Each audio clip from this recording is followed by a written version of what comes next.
Hay nombres en la historia del ajedrez que brillan con la luz de la gloria, campeones como Fischer, Kasparov, Carlsen, pero hay otros nombres, igual de grandes, que no necesitan una corona para ser recordados.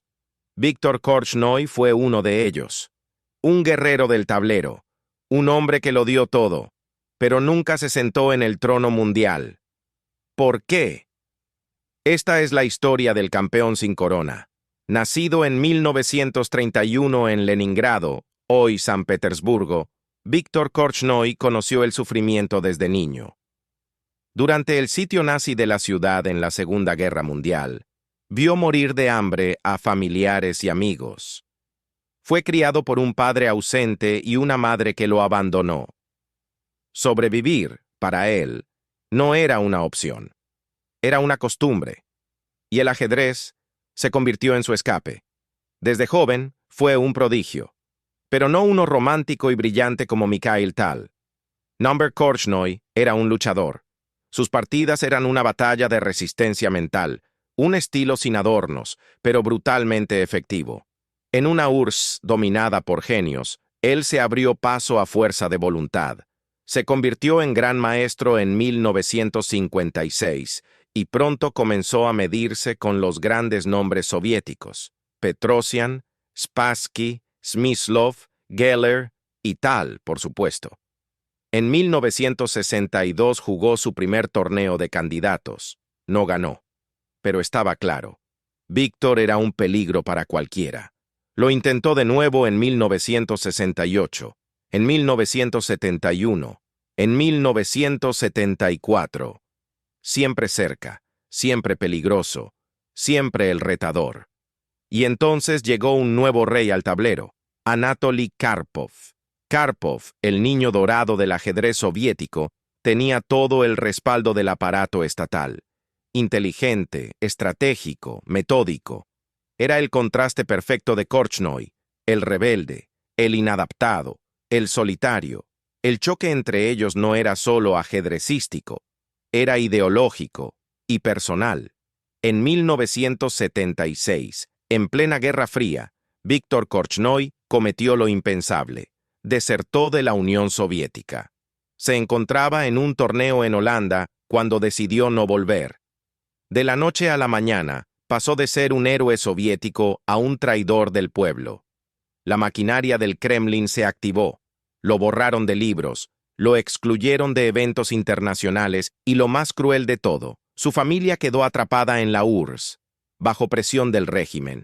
Pero a pesar del exilio, o tal vez gracias a él, Korchnoi vivió sus años más intensos. En 1977 venció en el torneo de candidatos y se ganó el derecho de desafiar a Karpov por el título mundial. Fue David contra Goliat.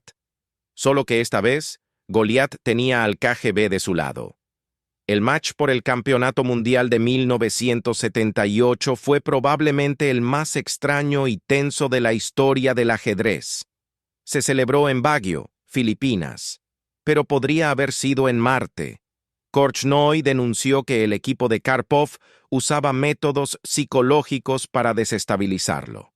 Un supuesto parapsicólogo soviético se sentaba en primera fila, mirándolo fijamente durante horas. Se decía que lo hipnotizaba. Luego vinieron las yogures misteriosas que Karpov recibía entre jugadas. Korchnoi exigía saber qué sabores tenían. Cada detalle se convertía en un campo de batalla. Y aún así, Víctor remontó. Perdía 5-2, pero luchó como solo él sabía hacerlo. Empató 5-5. Estaba a solo una victoria de convertirse en campeón del mundo. Pero en la partida 32, Karpov venció. Korchnoi cayó. Estuvo más cerca que nunca, y quizás más cerca de lo que estaría jamás. Lo intentó de nuevo en 1981. Otra vez Karpov. Otra vez la URSS contra el hombre libre. Pero esta vez el desgaste era evidente. Karpov venció cómodamente. El sueño se desvanecía. Su familia fue finalmente liberada, pero el daño ya estaba hecho. Y sin embargo, Korchnoi no se rindió. Nunca. Siguió jugando durante más de 6 décadas. Venció a 9 campeones del mundo en su carrera. desde Botvinnik hasta Carlsen. Fue semifinalista del torneo de candidatos a los 75 años. ¿Cómo lo hizo? Porque para él, el ajedrez no era una profesión, era su vida, su forma de resistir.